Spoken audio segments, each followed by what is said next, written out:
Hey guys, Fred Gonzalez here with G&G Productions, bringing you another video. Today we're going to be talking about the all-new Tascam X8 Portacapture. I'm going to go through the X8 and show some settings on it and explain a few things about it along the way.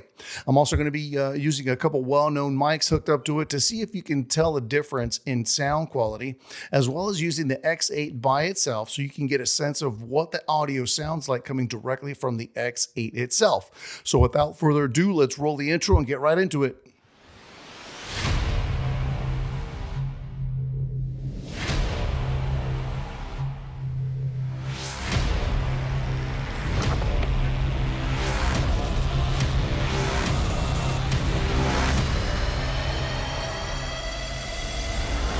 Brought to you by G&G Productions. Okay guys, just like the intro said, the all-new Tascam X8 Portacapture just came out last year in 2021 and is very quickly becoming the most popular field recorder on the market. Because of its capabilities and its cost, you usually don't see a field recorder that can do the things the X8 can do until you start to get up into the $1,000 and up range. The big buzz with the X8 is its ability to record in 32-bit float audio, which I'll get more in depth to a little later in the video. But first, let's get into some basic functions and what would be the best settings for you based on what you're going to be using the X8 for. So first off, let's start off with turning on the unit. There's a power toggle switch on the side. You hold down to the on position for about 2 to 3 seconds till you see the screen come on. On that same power switch is a hold option. Once you put the switch in the hold position, you get a message on the screen telling you that the X8 is now locked. The lock button does exactly what you think it does. It locks the controls so you don't inadvertently hit a button and completely mess up your recordings or accidentally hit the stop recording button. To unlock it, just turn it back onto the normal position. Okay, so now the unit is on, and the first thing that jumps out at you is this very awesome 3.5-inch color touchscreen. Makes it super user-friendly, and if you could use a smartphone, you could definitely use this thing, right? So let me go through some of the icons and talk about some of the stuff on the main screen. First off, you need to set your file format, sample recording, and bitrate. On the bottom right, you'll see an icon that says General Settings. This is where you want to start off with. Hit that icon and that'll take you to the next window, which is where you'll see the majority of your settings. Starting off with recording settings, file format is the first one at the top. You'll get two options, WAV and MP3. You'd want to hit WAV format because it's basically the whole reason why you got the X8 in the first place. The difference between WAV and MP3 is that WAV format has much more data stored in its file, so you can hear more of the detail in the audio.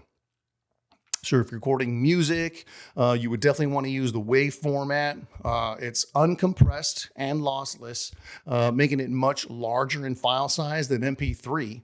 MP3, on the other hand, is compressed, so some information from time to time can be lost and is ultimately not as clear as WAV format. The upside of recording in MP3 is that it has easier transfer capabilities because of the smaller file size. Basically, in a nutshell, without getting too into it, that's the difference between WAV and MP3. Everyone always says, go with 192 kilohertz for your sample rate. How many times we sample sound in 1 second? That's what that is. From 44 kilohertz to 96 kilohertz, they're basically both going to capture accurately the same frequencies within the human hearing range. So theoretically, there's no need to go anything higher than 96 kilohertz because there's no way you're really going to hear the difference. But don't take my word for it. Take some time to play around with this feature and see what works best for you. Moving on to the next setting, we have our bit depth and bit rate. Your bit rate has to do with how the converters in the mic take the analog info and convert it to a digital file. And there's an absolute maximum dynamic range of about 125 decibels, and it's not going to get any better. So supposedly you're not getting any better quality from 24 to 32-bit, but the difference really is that 32-bit allows you to cover what you weren't able to cover previously, from the lowest whisper to the loudest scream, and with very little peaking. So for that reason, let's put the setting at 32-bit float. And as for the rest of the settings on this page, I don't really see a need to mess with them. Auto record, start level, and delay, end mode. I believe that's if you're going to do setup for voice activated recording. So let's not mess with those for right now. Leave those right away. With that said, on the right now, let's hit the back button on the bottom left and go back to the general settings page. And the next one down is the I/O settings. Let's hit that and the next page pops up. At the top, we see phantom power. We're going to hit plus 48 volts, which is our standard setting for phantom power. I will tell you from experience, once you start using phantom power, your battery life starts to go very quickly. So just be aware of that. Mic trim I'm not touching, and the next one down is if you want to turn on your tiny external speaker, which I have. MS decode I'm leaving off. Reverb you'll probably want to turn on for singing or instrument playing, but most likely not for regular voice recording. Then we get into the type of setting you're in. This will let you choose from large hall, small hall, room, studio, plate 1 and plate 2, which honestly I have absolutely no idea what those are. Then pick your source track, 1, 2, 3, 4, 5, 6, and I'll show you where that comes into play in a second. Okay, hit the back and now choose what level you want it at, and this is a personal preference. So mess around with this and see what you like. Hit the back button, and now we're back to the general settings menu, where you're going to skip camera settings and go on to the next settings. At the top, you'll want to hit the peak mark. This will show you when your audio is peaking. There's also a setting page where you would want to format your SD card. The X8 takes a standard micro SD card up to 512 gigabytes, which is an insane amount of recording time. If you're doing voice recording, it's like something weeks worth of audio. If you opted to get the Bluetooth connection, this is the page where you would set all that up by turning on the Bluetooth. Okay, going back to the general settings, let's go to this system page. And this is where you would format your data, your date, time, and also if you wanted to name your file for easier recognition in post, I just do a blanket written on that for me. As well as your file number reset, you hit the back button, and now let's go to power display. At the top, you have the auto power save option. I have mine turned on. And next is the power source, either battery or auto. Auto is if you want to use the DC power. And going back, we have the battery icon, which is very important because you have to select the type of battery you're using. It's very, very important because the X8 will know how much power you have based on what type of battery it is that you're using. You can choose from alkali, nickel metal hydride, lithium, and I think that's about it. Okay, going back is to the power save mode, which makes it go into sleep mode if you're not using it for a certain amount of time, and you can adjust that in the settings. Moving down the list, we have the backlight, which is, I have mine set to always on because it's that, but that's up to you if you want to change it. Okay, brightness, you have 3 levels. I have mine set to high because anything lower than that, I have a trouble just seeing it over here, especially in sunny Florida. It's really difficult to see outside. Next, we have the indicators. I have mine set to all on. Next is contrast, which basically just makes it brighter or darker. All right, so that's it pretty much for all your initial settings. So now we have to select if we're going to use the external mics on the X8 or if you're going to use the mic with phantom power. So let's go to the M for manual settings, and at the top left, you'll see 3 lines. Hit that and another submenu will pop up. Select the input select icon. This will take you to the input select menu. Depending on how many tracks you'll be recording, this is the page to select it. But for the most part, if you're going to be using the 1 track, select track 1 and 2. All right, now a different page comes up. This is where you'll choose either the external mics on the X8 or if you're going to connect a different mic input. All right, input 1 and 2 is for using the X8's external mics, as you can see I'm using that. And then it's either up to you for 3 or 4, 5 or 6, or if you're using external mics. Now let's go with input 1 and 2 using the mic on the X8s and hit the back button. You're now at the recording page. From there, you can either go to the mixer or the input button. If you hit the input, you want to silence or mute all other mics that you're not going to be using. The only one that you want to be showing in red is the big mic icon on the far left. So press all the buttons that are in red except for the mic one. Okay, once those are all silenced, hit the mixer icon. From there, you can adjust your levels to your liking. If you're going to be using phantom power with the XLR inputs, be sure to hit the L20 and R20 buttons, and this makes sure that they're both in the middle, or else you only get sound on one side. To access, just tap the icon and then tap the middle to get it to go to the middle. To bring up the other one, just tap that icon and do the same thing. To exit out, just hit that mic icon. From here, you can adjust your levels. Just hit the icon until it lights up, and now you can either control it from the screen or from the big wheel in the center. Once your levels are selected, hit the record button on the bottom right. And now another window will appear. Hit OK, then the next step, icon in the center. You'll notice another window pop up. Hit OK on this one as well. Always hit yes on this one. What this basically says is if you would like to see all the guide messages pop up in the future. Once you hit yes, hit the record icon again, and that's highlighted in white. And it takes you to the recording screen. From here, you'll notice your sound bars going up and down. And that's because the external mics are now picking up sound. Hit the record button again, and now is when you're actually recording. You'll know you're recording because the number ticker at the top is now counting numbers and moving. When you're ready to stop recording, hit the home or stop button. This will stop recording. If you want to listen to what you've just recorded, you can hit the play or pause button on the bottom left, and what you just recorded starts playing. Or you can hit the 3 lines at the top left, and another window will pop up. From here, pick the browse icon, and it takes you to all recordings you've just done. From here, you can listen to any of them, add or delete them, or just select the file you want and hit the next window. This will give you a list of options to choose from. Hit the back when done. To connect phantom power from the manual screen, hit the record button and the window will pop up. Hit OK. Now hit all the icons that are in red. This will silence all those tracks. To get phantom power, hit the mic icon and the input settings page pops up. Hit the phantom left channel and it will ask you if you want phantom power. Hit yes. Now hit the right channel icon and do the same. Now hit the back button. You now have phantom power. Hit the next icon and a screen pops up. Hit the OK button. Now another screen pops up. Hit the yes on this one. And from here, hit the left 20 icon and take the icon to the middle. Now hit the right 20 icon and do the same. What that does is gives you stereo sound. From here, hit the record button, then hit it again. You're now ready to record sound, as you can see by the red counter at the top.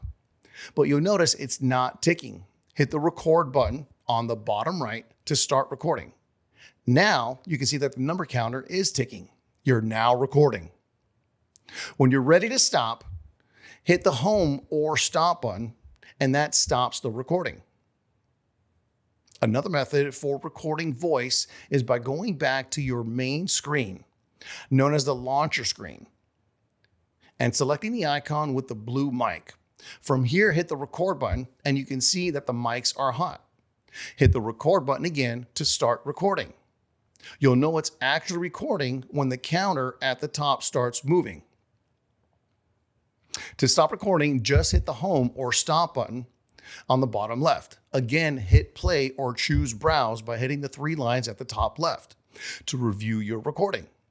And yet another option for recording voice is by going back to the launcher screen and hitting the ASMR icon. To activate the mics by recording the button once, you'll see that the mic waves on the side of the head picking up sound. Again, to begin recording, hit the record button. You'll see the counter start moving. That's how you know you're recording. To stop recording, hit the home button or stop button at the bottom left. To review your recordings, hit the play or the 3 lines at the top and select the browse icon.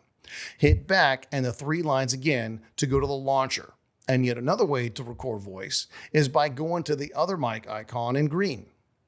This is your field recorder, and it has some options for recording. Once you hit the green mic icon, it will take you to the recordings page. From here, you hit the input settings. This will take you to another page. If you hit the low cut icon, this cuts the low frequencies out and at different intervals and helps in getting rid of boomness in the audio. I have mine set to off, but feel free to play around with this setting. Okay, next, hit the noise gate. I have mine set to mid because it's the setting that I found works best for me. Next is your limiter, compressor. Compressor is what I have mine set to, but feel free to see what works best for you. And finally, we have EQ. Hit the EQ icon and a submenu comes up. From here, you can choose any of the options that are best for the recording style that you want. And if none of those options look like what you want to do, hit the manual setting and another page comes up from there. From here, you can hit the custom select to do whatever levels it is that you want to. Hit the back button and you're back at the recording screen. From here, hit the center icon that says no presets. From there, you can take or pick exactly what it is that you're looking to record. Your options are city, nature, vehicle, and bird, or you can opt for no presets as well. You also have a gain icon. Hit low or a high gain. Play with these features to your liking. From here, hit the record button to activate the speakers and hit record again to start recording and take the same steps as previously from the recording screens. Go back to your launcher and you can select podcast. If you select mixer on the bottom right, this will let you adjust the individual volumes in the app. Again, select the record button to activate the speakers. And yeah, you guessed it, hit the record button again to start recording. By now, you already know how to stop recording and access your files to do whatever it is that you want to do. And technically, there is another method to do voice recording. If you hit the piano icon, this will bring you to that window. From here, you can select a bunch of different settings from piano, acoustic guitar, vocal, wind instruments, stringed instruments, and band. Hit the back button, and you can also select the type of settings that is best suited for what you're going to be recording. You can choose from large hall, small hall, room, studio, plate 1 and plate 2, which I said earlier. I have no idea what that is. Okay, so now let's see what kind of sound we get out of the X8. So go to your launcher screen and select whatever method you want to record. I'm going to go with the manual settings. And the whole time I've been talking, I've actually been using the external mics on the X8, as you can see. And they can also be changed in different configurations depending on what it is that you're going to be recording. They are currently set to the AB configuration, which is what I have mine set to now, but they can also be set to the XY configuration. This is done simply by unscrewing the mics and plugging them back in a different configuration depending on what it is you want to start recording. So anyways, let's switch over to some different mics and see what if you can actually tell the difference in sound. All right, now I'm using the Sennheiser MKH416, a German-made mic. And if you don't know about this mic, it's the mic of choice for Hollywood movie makers, as well as commercials and TV shows. It's a really cool design. It has great feedback rejection and also has a high resistance to humidity due to its condenser design. It comes in a very sleek design in an all matte black finish, and I just can't say enough good things about this thing. Okay, so hopefully I've talked enough to where you were able to get a good audio sampling of this mic as well. So let's go ahead and switch mics again and move on to the Rode NT1A and see what you guys think of this. And if you can't tell, this mic was just off screen right there. Okay, guys, let's switch over to the Rode NT1A and see what we have on that one. Okay, guys, this is the Rode NT1A, which is an Australian-made mic. Very popular mic for podcasts and voiceovers, which is basically what I use it for. I was using the Comica STM USB mic, but that sound wasn't great, so I decided to start looking around for one to replace it. And the NT1A was the one that I finally decided on, but not after going through a whole bunch of other mics, which I'm sure the people all over at Amazon aren't too happy about it. I kept buying and returning a whole bunch of them before I finally decided that the Rode NT1A was the one that I wanted to get to. All right, so basically you've had some kind of sound sampling from this mic as well, and hopefully you were able to pick up some information from this video. We basically just went through on how to set up your initial settings and work your way through the different voice recording settings as well. Hopefully I didn't confuse you too much and were able to follow along, and if not, just hit rewind.